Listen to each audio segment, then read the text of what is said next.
สบายดีทุกท่านข้าพเจ้าพรชัยดวงเจริญนายบ้านบ้านไรน้อยเมืองแบงแขวงอุดมไซเป็นนายบ้านสมัยที่6ข้าพเจ้ารู้สึกดีใจร้ายที่ฐานบุญต่างชีวันนา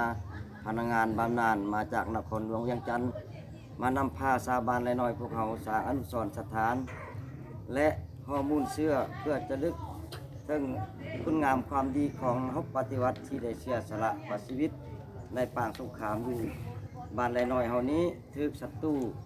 คุกคานนี้ชาวบ้านไรน้อยพวกเขาทุกทั่วหน้าจะนำพากันรักษามูลเชื่อและประวัติศาสตร์ความเป็นมาของบ้านไรน้อยพวกเขาและจะนำพาประชาชนปกปักรักษาและซ่อมแปลงบูรณะซ่อมแปลงข้อมูลเชื่อและอนุสรณ์สถานของบ้านตั้งศรีวรรณาเกิดที่บ้านเลยเกี่ยวยุคเมืองแบงแขวงอุดมไซ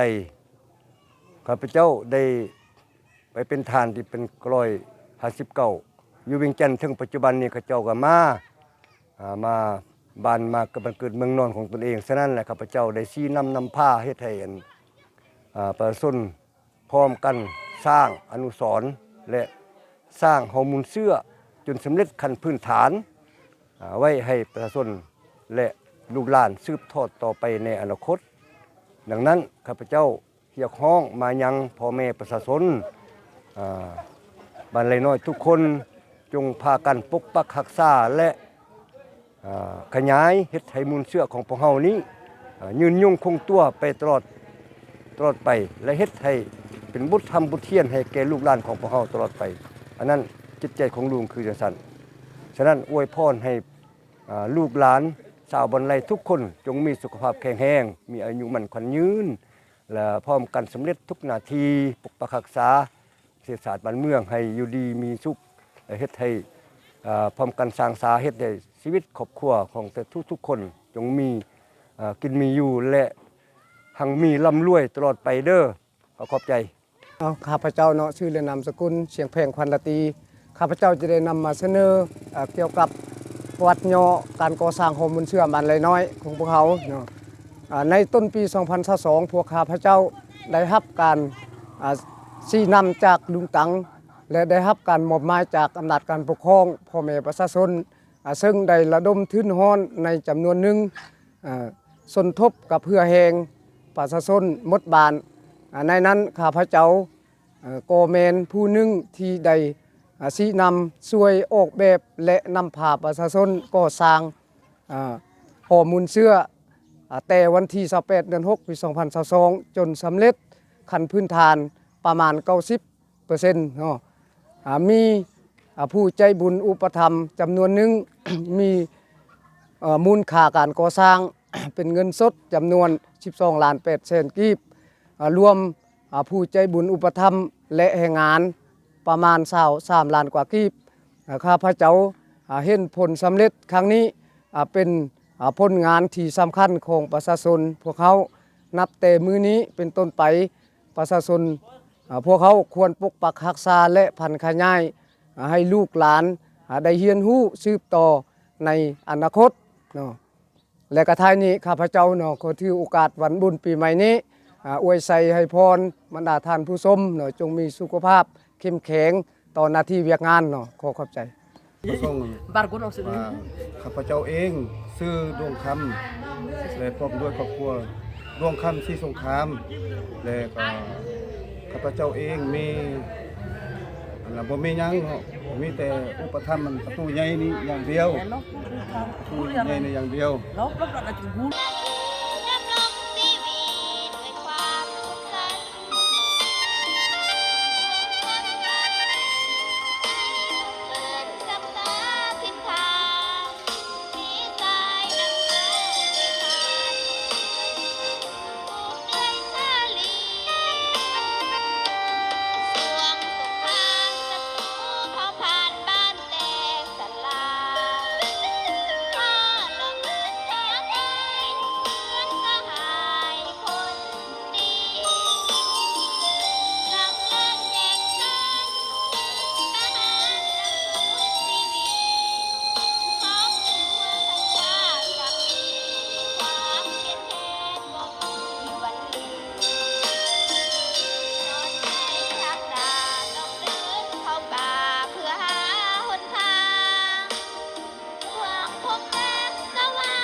สาวบ้านไหลน้อย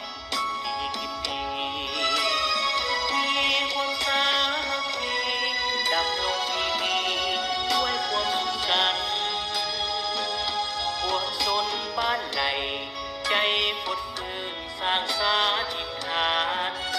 มีสายน้ำขาวไหลผ่านมูลเสือดูมันผูกเดือยสาลีช่วงสงครามศัตรูเผาผลาญบ้านแตกสลายท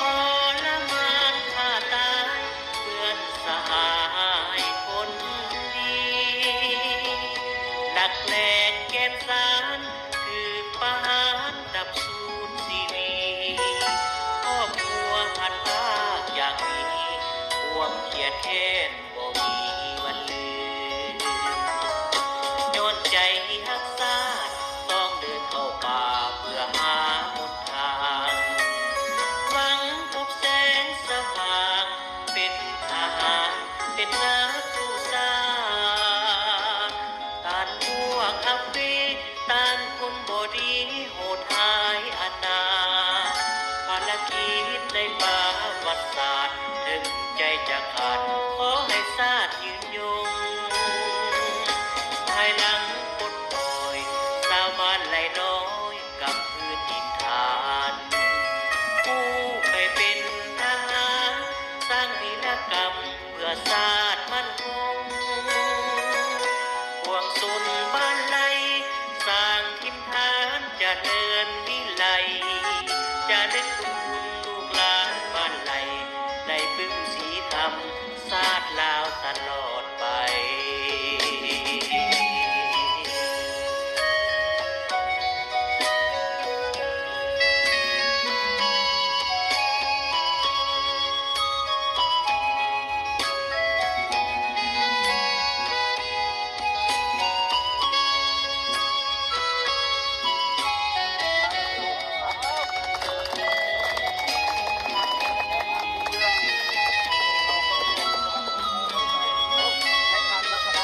โดนใจฮักษาต้องเดินเข้าป่าเพื่อหาหนทางหวังพบแสงสว่างเป็นทหารเป็นนักกู้ซาต้านพวกอับปีต้านพวกบดีโหดหายอนาภารกิจในป่าวัดศาสตร์ถึงใจจะขาดขอให้ชาติยืนยง ภายหลังปลดปล่อยสาวบ้านไหลน้อยกับพื้นถิ่นฐานผู้ไปเป็นทหารสร้างวีรกรรมเพื่อชาติมั่นคงห่วงสนบ้านไหล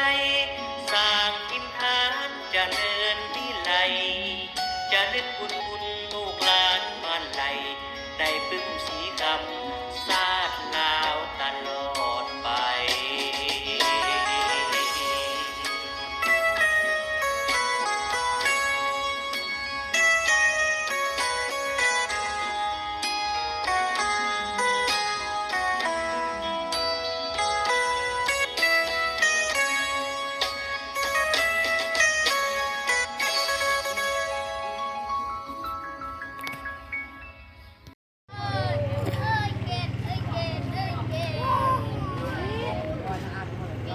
มูลเสื้อ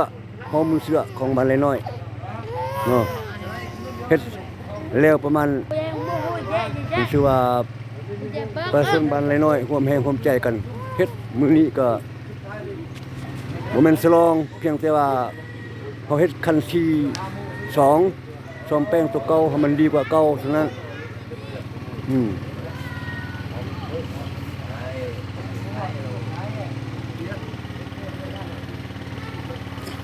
นี่สันเลียว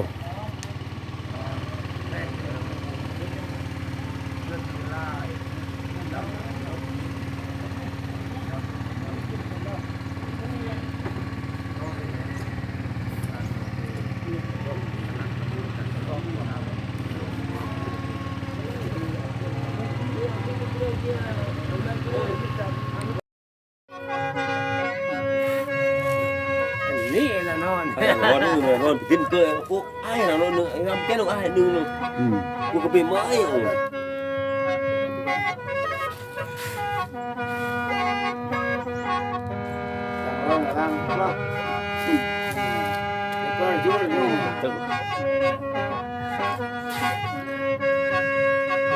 ต้องคิดเอาแต่แรงพร้อม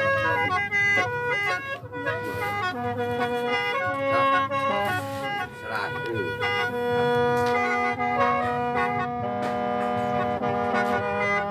รียนสนามเจ้าเด็กเราจะนอนพอเราจะก็จะมีจงเนาะประยุทธ์เตะที่เอาไปตั้งเองเลยเปลี่ยนได้เดี๋ยวมีป้องโอ้จะเป็นป้องที่เล็กจะนั่งสูงนั่งได้เพื่อเราดูไปแล้จบเป็นนี่ก็ต้องมุ่งไปชัดดีเป็นนี่พวกพ่อเราจะเอาต่อบัญญัติมันเป็นดี โอ้ยโอ้ยเราจะมา rồi เคยแย่สุดเคยเย็นรถต้องนวล